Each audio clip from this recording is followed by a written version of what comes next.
ನಮಸ್ಕಾರ, ನೀವು ನೋಡ್ತಾ ಇದ್ದೀರಾ News18 ಡಿಜಿಟಲ್ ಕಂಟೆಂಟ್. ನಾನು ಮೈಸೂರಿನ ಪ್ರತಿನಿಧಿ ಆನಂದ್.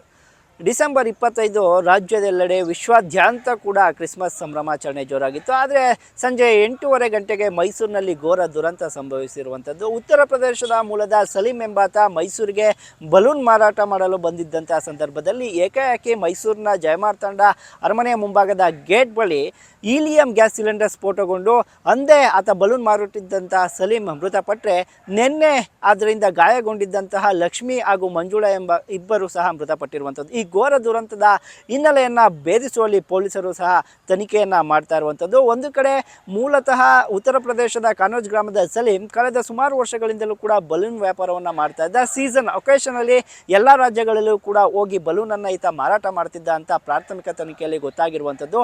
ಈತ ಕಳೆದ 15 ದಿನಗಳ ಹಿಂದೆ ಮೈಸೂರಿಗೆ ಬಂದಿದ್ದ. ಮೈಸೂರಿನ ಶರೀಫ್ ಲಾಡ್ಜ್ನಲ್ಲಿ ತಂಗಿದ್ದ. ಪ್ರತಿನಿತ್ಯವೂ ಕೂಡ ಬಲೂನನ್ನು ಮಾರಾಟ ಮಾಡ್ತಿದ್ದ. ಆದರೆ ಮೊನ್ನೆ ಏಕಾಏಕಿ ಏನು ಅರಮನೆಯ ಮುಂಭಾಗ ಬಂದಂಥ ಸಂದರ್ಭದಲ್ಲಿ ಸುಮಾರು 5-6 ಜನರಿಗೆ ಬಲೂನನ್ನು ಕೊಟ್ಟ ಬಳಿಕ ಈಲಿಯಂ ಗ್ಯಾಸ್ ಸಿಲಿಂಡರ್ ಸ್ಫೋಟಗೊಂಡಿರುವಂಥದ್ದು. ಇನ್ನು ಈ ಗ್ಯಾಸ್ ಸ್ಫೋಟದ ಸುತ್ತ ಅನೇಕ ಅನುಮಾನಗಳು ಸಹ ಇದ್ದಿದ್ದು. ಯಾಕಂತ ಹೇಳಿದ್ರೆ ಕ್ರಿಸ್ಮಸ್ ಸೆಲೆಬ್ರೇಷನ್ ಹಿನ್ನೆಲೆ ಬೇಕಂತಲೇ ದುರುದ್ದೇಶದಿಂದ ಕಿಡಿಗೇಡಿಗಳೇನಾದರೂ ಮಾಡಿದ್ದಾರಾ ಅನ್ನುವಂಥ ಪ್ರಶ್ನೆ ಸಹ ಕಾಡ್ತಾ ಇತ್ತು. ಇನ್ನೊಂದು ಕಡೆಯಾಗಿ ಆಕಸ್ಮಿಕವಾಗಿ ಆಗಿದೆಯಾ ಅನ್ನೋ ನಿಟ್ಟಿನಲ್ಲೂ ಕೂಡ ಪೊಲೀಸರು ತನಿಖೆಯನ್ನು ನಡೆಸ್ತಾ ಇರುವಂಥದ್ದು. ಇದರ ಜೊತೆಗೆ NIA ಕೂಡ ವರದಿಯನ್ನು ಕೇಳಿರುವಂಥದ್ದು. ನಿನ್ನೆಯಷ್ಟೇ ಮೈಸೂರು ಜಿಲ್ಲಾ ಉಸ್ತುವಾರಿ ಸಚಿವ S.C. ಮಾದೇವಪ್ಪ ಅವರು ಮಾಧ್ಯಮಗಳಿಗೆ ಪ್ರತಿಕ್ರಿಯೆ ನೀಡ್ತಾ ಹೇಳಿದ್ದು ಒಂದೇ ಮಾತು, ಇದು ಆಕಸ್ಮಿಕವಾಗಿ ಆಗಿರುವಂಥದ್ದು, ದುರುದ್ದೇಶದಿಂದ ಆತ ಇದನ್ನು ಸ್ಫೋಟಿಸಿಲ್ಲ, ಆಕಸ್ಮಿಕವಾಗಿ ಆಗಿರುವಂಥ ಘಟನೆ ಇದು ಅನ್ನುವ ನಿಟ್ಟಿನಲ್ಲೂ ಕೂಡ ಮಾಹಿತಿಯನ್ನು ಕೊಟ್ಟಿರುವುದು. ಅದರ ಜೊತೆಗೆ ಕೂಡ ಪೊಲೀಸರು, ಯಾಕಂತ ಹೇಳಿದ್ರೆ ಸಾಮಾನ್ಯವಾಗಿ ಈಲಿಯಂ ಗ್ಯಾಸ್ ಏನಿದೆ ಅದು ಫೈರ್ ಅಂದರೆ ಸ್ಫೋಟಗೊಳ್ಳಲ್ಲ. ಆದರೆ ಈಲಿಯಂ ಜೊತೆ ಬೇರೆ ಯಾವುದಾದ್ರೂ ಗ್ಯಾಸ್ ಕಲಬೆರಕೆ ಆದರೆ ಸ್ಫೋಟಗೊಳ್ಳುತ್ತೆ ಅಂತ ತಜ್ಞರ ಅಭಿಪ್ರಾಯ ಪಟ್ಟಿರುವ ಹಿನ್ನೆಲೆಯಲ್ಲೂ ಕೂಡ ತನಿಖೆಯನ್ನು ಮಾಡ್ತಾ ಇರುವಂಥದ್ದು. ಇನ್ನು ಇಲ್ಲಿ ಬಲೂನ್ ಮಾಡೋದು, ಆ ಬಲೂನ್ ಅವರೇ ತಯಾರು ಮಾಡ್ಕೊಂಡು ಈಲಿಯಂ ಮಾಡಿಕೊಂಡು ತಯಾರು ಮಾಡಿಕೊಂಡು ಹೊರಗಡೆ ಇಲ್ಲೇ ಗ್ಯಾಸ್ ಇಟ್ಕೊಂಡು ಮಾಡ್ತಿದ್ದಂಥದ್ದು. ಹೀಗಾಗಿ ಅದು ಸ್ಫೋಟ ಆಗಿದೆ, ಹೀಟಾಗಿ ಇದಾಗಿ ಎಕ್ಸ್ಪ್ಲೋಸ್ ಆಗಿದೆ.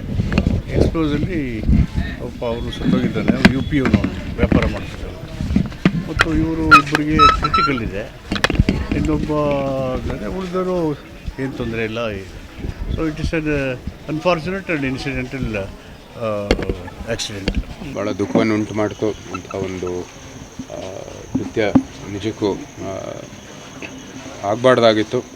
ಆದರೆ ಇದು ಒಂದು ಅಪಘಾತ ಆಗಿದೆ. ಇದು ಏನು ಭವಿಷ್ಯದಲ್ಲಿ ಏನು ಕ್ರಮ ತಗೋಬೇಕಾಗಿದೆ ತಜ್ಞರ ಒಂದು ಸಲಹೆ ಮೇರೆಗೆ ತಗೊಳ್ಳೋಣ.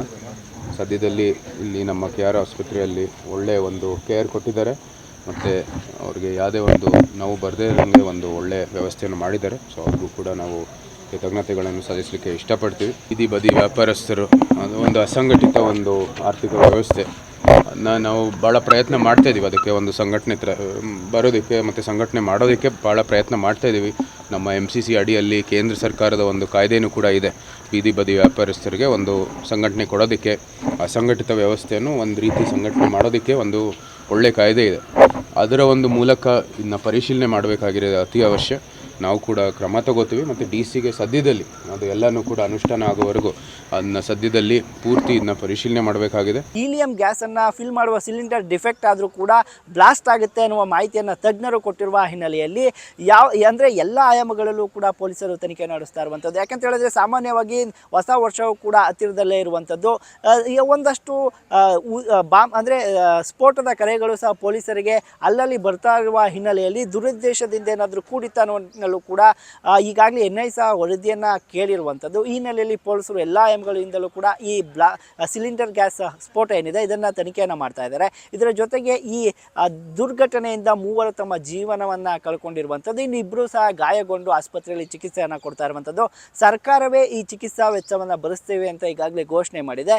ಆದರೆ ಅಂದರೆ ಈ ಘಟನೆಯಿಂದ ಆದಂತಹ 3 ಜೀವಗಳ ಬಲಿ ಏನಿದೆ ಇದನ್ನ ಯಾರೂ ಸಹ ತುಂಬಿಕೊಡ್ಲಿಕ್ಕೆ ಸಾಧ್ಯ ಇಲ್ಲ. ಅದರಲ್ಲೂ ಕೂಡ ನಂಜನಗೂಡಿನ ಲಕ್ಷ್ಮಿ ಇರ್ಬೋದು ಹಾಗೂ ಬೆಂಗಳೂರಿನ ಈ ಮಂಜುಳಾ ಏನಿದ್ದಾರೆ ಇವರಿಬ್ಬರೂ ಸಹ ಬಂದಿದ್ದಂಥದ್ದು ಮೈಸೂರಿನ ಅರಮನೆಯ ಲೈಟಿಂಗ್ಸನ್ನು ನೋಡಲಿಕ್ಕಾಗಿ.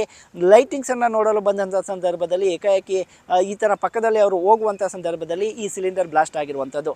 ಏನೇ ಇರ್ಬೋದು, ಅವಘಡ ಅಂದರೆ ದೊಡ್ಡ ಮಟ್ಟದ ಅವಘಡ ತಪ್ಪಿದ್ರು ಕೂಡ 3 ಈ ಸಿಲಿಂಡರ್ ಸ್ಫೋಟ ಏನಿದೆ ಇದು ಬಲಿ ತೆಗೆದುಕೊಂಡಿರುವಂಥದ್ದು. ಇನ್ನು ತನಿಖೆಯ ಆಯಾಮ ಯಾವ ನಿಟ್ಟಿನಲ್ಲಿ ಸಾಗ್ತಾ ಇದೆ ಅಂತ ಹೇಳಿದ್ರೆ, ಆತ ಮೈಸೂರಿಗೆ ಎಷ್ಟು ವರ್ಷಗಳಿಂದ ಬಂದಿದ್ದ, ಕಳೆದ 15 ದಿನಗಳಿಂದ ಇದೇ ಮೊದಲೇ ಬಾರಿಗೆ ಮೈಸೂರಿಗೆ ಬಂದಿದ್ನ ಅಥವಾ ಆತನ ಜೊತೆ ಆತನ ಕುಟುಂಬಸ್ಥರನ್ನು ವಶಕ್ಕೆ ಪಡೆದು ಪೊಲೀಸರು ವಿಚಾರಣೆ ನಡೆಸಿದಾಗ ಆತ ಅಂದರೆ ಸೀಸನಲ್ ವ್ಯಾಪಾರಿ ಅನ್ನೋದು ಗೊತ್ತಾಗಿರುವಂಥದ್ದು. ಅವರು ಸಹ ಭಯಭೀತರಾಗಿ ಪೊಲೀಸರ ಎಲ್ಲ ಪ್ರಶ್ನೆಗಳಿಗೂ ಸಹ ಉತ್ತರವನ್ನು ಕೊಡ್ತಾ ಇದ್ದು. ಇನ್ನು ಲಾಡ್ಜ್ನಲ್ಲೇ ವಾಸವಿದ್ದಂಥ ಇನ್ನಿಬ್ಬರು ಬಲೂನ್ ಮಾರಾಟಗಾರರು ಸಹ ಎಸ್ಕೇಪ್ ಆಗಿದ್ದಂಥದ್ದು. ಯಾಕಂತ ಹೇಳಿದ್ರೆ ಪೊಲೀಸರ ಭಯ. ಈಲಿಯಂ ಗ್ಯಾಸನ್ನು ಭಾರತದಲ್ಲಿ ಬ್ಯಾನ್ ಮಾಡಿದ್ರು ಸಹ ಈಲಿಯಂ ಎಲ್ಲಿ ತುಂಬಿಸ್ಕೊಳ್ತಾ ಇದ್ದಾರೆ ಅನ್ನುವ ನಿಟ್ಟಿನಲ್ಲೂ ಕೂಡ ಅವರು ಭಯದಿಂದ ಓಡಿ ಹೋಗಿರುವಂಥದ್ದು.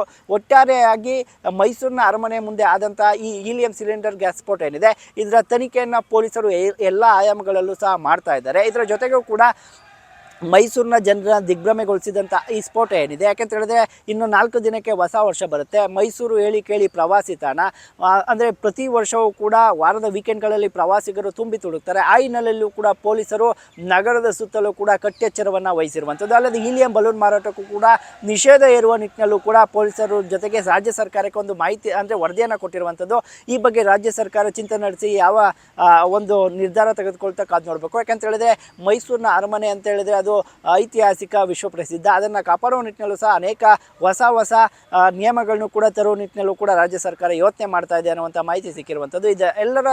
ಇದರ ಜೊತೆಗೆ ಮೈಸೂರಿನಲ್ಲಿ ಎಲ್ಲ ಕಡೆಯೂ ಕೂಡ ಅಂದರೆ ಪ್ರವಾಸಿಗರು ಇರ್ಬೋದು ಅಥವಾ ಈ ರೀತಿಯ ವ್ಯಾಪಾರಕ್ಕೆ ಬಂದಂಥವ್ರನ್ನ ಒಂದು ಕಡೆ ನಿಗಾ ಇಡಬೇಕು. ಅಲ್ಲದೆ ಅವರ ಐಡೆಂಟಿಟಿಗಳಾಗಬೇಕು, ಅವರ ಎಲ್ಲ ಮಾಹಿತಿಗಳು ಕೂಡ ಪೊಲೀಸರಿಗೆ ಸಿಗಬೇಕು ಅನ್ನೋ ನಿಟ್ಟಿನಲ್ಲಿ ಒಂದು ರೂಲ್ಸನ್ನು ಕೂಡ ತರಲಿಕ್ಕೆ ಈಗ ರಾಜ್ಯ ಸರ್ಕಾರ ಮುಂದಾಗಿದೆ ಅನ್ನುವಂಥದ್ದು ಸದ್ಯಕ್ಕಿರುವಂತಹ ಮಾಹಿತಿ.